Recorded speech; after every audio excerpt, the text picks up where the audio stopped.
திரும்ப திரும்ப இதே மாதிரி பேசிக்கிட்டு இருக்காது. அந்த சின்ன ராட்சசி எல்லாம் தற்கொலை பண்ணிக்கிறாளா?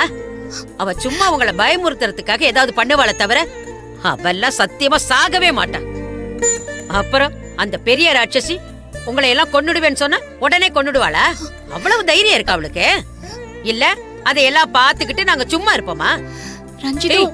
என்னடி ஆச்சு உனக்கு? என் பேத்தி அஞ்சலியாவே நீ இப்ப இல்லையே. இப்படி ஒரு பயந்தாங்கொள்ளியா நீ? இதுக்கு முன்னால நான் ஒரு நாள் கூட இப்படி பார்த்தது இல்லையே.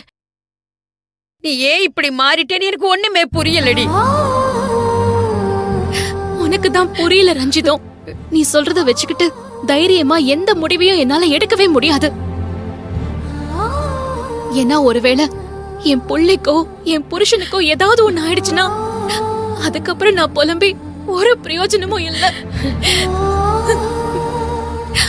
அதனால தயவு செஞ்சு இந்த பிரச்சனைக்குள்ள நீங்க யாரும் வராதீங்க. உனக்கு இருக்கிற தேவையில்லாத பயத்தால உன் வாழ்க்கையை நீ இழந்து என் பேரன் வாழ்க்கையும் அழிச்சு அவனுக்கு பிறக்க போற பிள்ளை வாழ்க்கையும் நாசமாக்க போற. இதையெல்லாம் பாத்துக்கிட்டு நாங்க சும்மா இருக்கணுமா?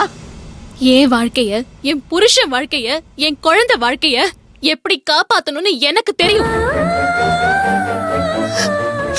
என்ன பொறுத்த வரைக்கும் என் விக்கி எங்க இருந்தாலும் யார் கூட இருந்தாலும் கடைசி வரைக்கும் நல்லபடியா உயிரோட இருக்கணும். அதுதான் எனக்கு முக்கியம். இப்ப நான் ரொம்ப சுயநலமா யோசிச்சேன்னா தேவையில்லாம இங்க ஒரு 3 உயிர் போகும். அதனால நீங்க எல்லாரும் நல்லா இருப்பீங்க. தயவு செஞ்சு இங்க இருந்து போங்க.